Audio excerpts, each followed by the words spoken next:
decision.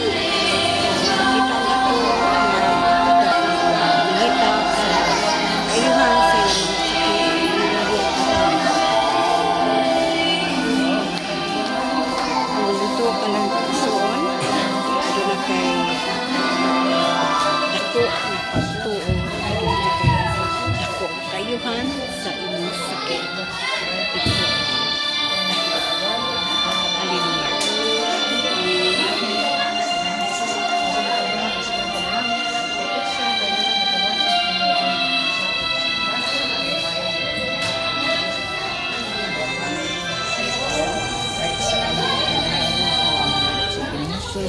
Kaya tuloy sa Ginoo tanan mga gipanginan ng mind ko na praise and glory, hallelujah, protection of healing, Diyos ang trabaho sa tanang law sa tanang panahon, ginawag law, amen. Koy.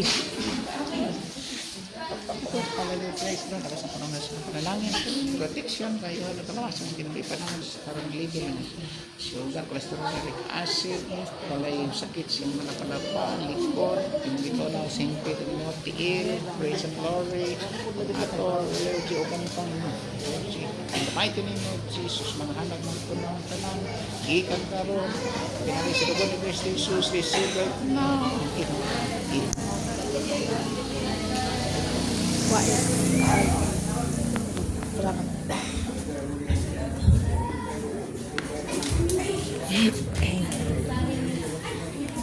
Alright, so nanalo at kung pasalamatan na po yung Diyos, give thanks to the Lord. At iba ito ng mga give thanks with a grateful heart. Give thanks to the Holy One, the Holy One. Give thanks because He's given Jesus Christ.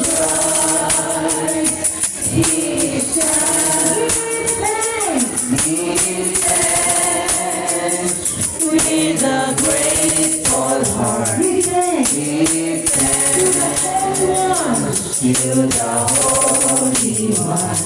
Give thanks because He's given Jesus Christ.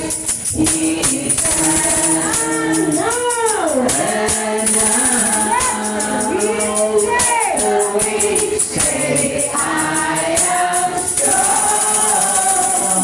Let the poor say, I am rich. Because of what the Lord has done for us. Give thanks, Lord. Give thanks, we praise your name on high. Give thanks. Karata po ang dito sa pamanlubos sa kawan tangganan. Pamahanan mo, alamas namin, pagdaigon ang imong ngalan, umabot na namo ang imong inarian. Matuman ang iyong pagbuot, din sa yuta, mayon sa langit. Ang kalayon namo sa pagkadlaw, ihagad ka namo karong adlaw. O pasayo kami sa among mga sala, mayon at pasayo kami sa nasalakan namo. O di mo kami tunyad sa pagmay, pinunuan o sa kami sa lautan. Amen. Maghimayag Maria, na puno ka sa grasya, ang Ginoo anak kanimo, mula ikaw sa babae nga tanan, o bulano sa ambunga sa tiyan mo si Jesus. Santa Maria, Ina sa Diyos, iampo mo kami makasasala, karon o sa oras sa among kamatayon. Amen. Tanan, himaya samahan sa anak sa Espiritu Santo, maingon sa sinugdan, karon sa gihapon, hangtod sa kahapulan. Amen. Himaya samahan sa anak o sa Espiritu Santo, maingon sa sinugdan, karon sa gihapon, hangtod sa kahapulan. Amen. Himaya samahan sa anak sa Espiritu Santo, maingon sa sinugdan, karon sa gihapon, hangtod sa kahapturan. Amen. Ang Diyos sumuhan ka makalagaw sa nahan. Palangin siya na ito. Mag-iwan sa tanang disgrasya. Katalagman, kamisana, kawat-od, mga sakit, kamatay ng kinabuya, o sa kapang kita niya sa tanaan na itong ipaminahanglan.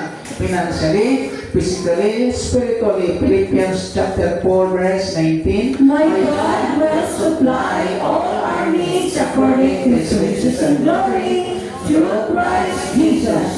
Sama sa